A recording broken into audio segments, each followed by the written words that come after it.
Hey everyone, welcome to Mountain in the Mist. Today we are going to talk about lambing kits and why they're important and how to set them up. We'll talk about certain medicines that we want and equipment that we want as well.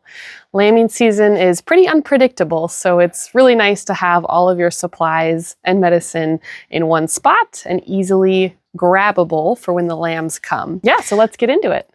So why is a lambing kit important? Well, unfortunately with lambing, there's many things that can go wrong, although usually things go pretty smoothly. But it is nice to have supplies on hand for if things go wrong. Most sheep like to lamb at night, and so the access to going to the store, especially if you're remote, to grab that item that you need is not possible. So having everything in a kit on your farm ready to go is the way to do it.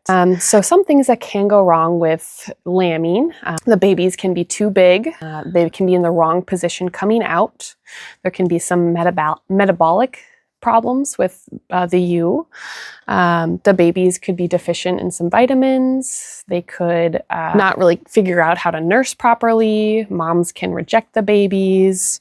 All sorts of fun things can go wrong. So we like to be prepared for it all. A fun story about our lambing experience. This girl right here, Miss Pebbles, hi.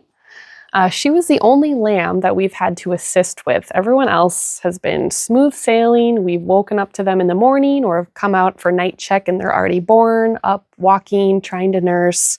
But with Pebbles, she was too big for Blossom, her mom, to push out. So I actually had to glove up and kind of help assist the lamb to come out. That was a really wonderful and nerve-wracking experience for me, as it was my first time assisting with a live birth, but we did it. And yeah, she was actually the first one, and then she had a twin in there as well, Marbles, who came out easily after Pebbles. But all right, well, let's get into our kit.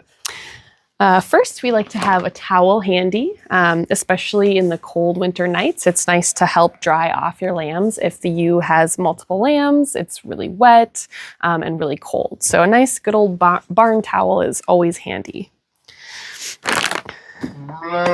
We have a prolapse harness that is fortunately still in the bag. We like to have this on hand because prolapses can happen and it's something you want to treat immediately. Get it back in and hopefully put the harness on and everything's okay. So we just have it on hand just in case, and fortunately we have not had to use it. In the event that you need to go in and see if the baby's in the right position or help assist in the labor, you're going to want a nice long glove as well as lube. The more lube, the better. We actually have like a gallon of it in the barn. It helps a lot if things are smooth and slippery. Next up, we have a bottle. As well as milk replacer. Again, we have way more in the house. This isn't a lot, but it's enough for a couple feedings. It's important to have this on hand in case the mom rejects the babies or the mom isn't producing any milk at all and you have got to feed that lamb. So again, hopefully we don't have to use it, but we've got it in case we do. Another important supply is an antimicrobial spray. Vetrimycin works. This is iodine, but whatever works. You might want to spray off the umbilical cords or use it for any sort of infection or cut that you might be seeing. In terms of nutrition, we've got a couple of items here. Sometimes the babies come out selenium deficient. You can kind of tell that that's going on based on the way that they're moving. Sometimes their back legs won't move or they'll be kind of hunched in the back. They don't look healthy. So we like to have a little bit of selenium gel on hand in case we need to squirt this into their mouths. Fortunately, we feed them a pretty well-balanced diet, and I believe that our grass and our soil here isn't selenium depleted like it is in a lot of places, so we don't have to worry too much about that, but we've got it on hand. We've also got colostrum gel, which I believe it's dehydrated bovine colostrum, which isn't ideal for sheep, but it'll get the job done. It's better than nothing. We also have like 4 quarts of colostrum. saved that we've milked from our sheep that are frozen and that we can use if we need. The only problem with those is we have to warm them up slowly, so that takes time. So this could be, if you come home and you've got newborn babies and mom can't produce milk and you don't know when they were born, this might be a good in between your colostrum warming up. Give them this, and that should hold them over until you've got warm colostrum to give them.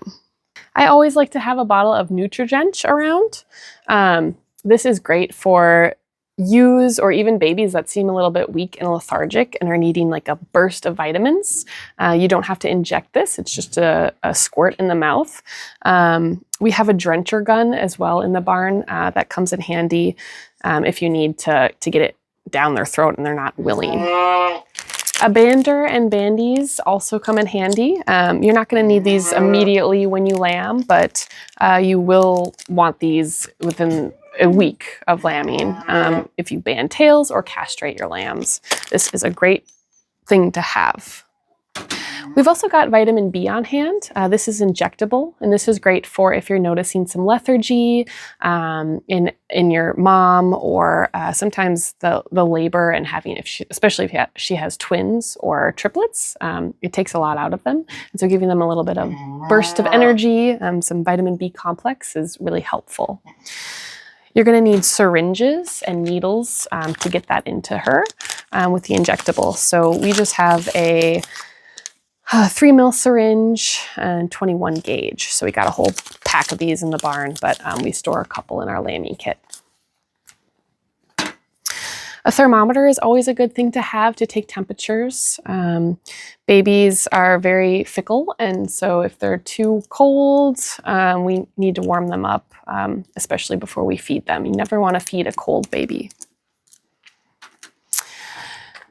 We keep antibiotics on hand as well. In the event of a prolapse, we would likely treat with antibiotics, or if we're noticing anything funky going on, antibiotics are just an important thing to have on hand with infections, mastitis, cuts, all sorts of abscesses and nasty stuff. It's good to have this on hand and in the kit. We've got a bulb syringe here. This is pretty obvious. If the lamb is having trouble, lots of gunk in its mouth, you can help suck that out and get it clear so it can breathe. And then in the event that you need to tube feed your lamb, maybe their sucking reflex isn't working, or they've been cold and down for a while, you've warmed them up and they need to eat, mom isn't producing milk or is rejecting them, and anyway, you got to get food down them. You want to use a tube and a syringe.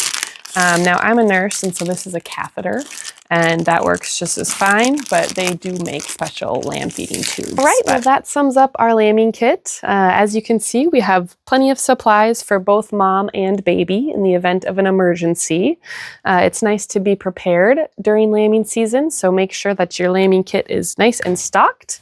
If you have a lambing kit, what are some items that you have that I don't have? I would love to hear about that in the comments. And yeah, make sure you like and subscribe for more content. It is lambing season, so lots of good stuff ahead.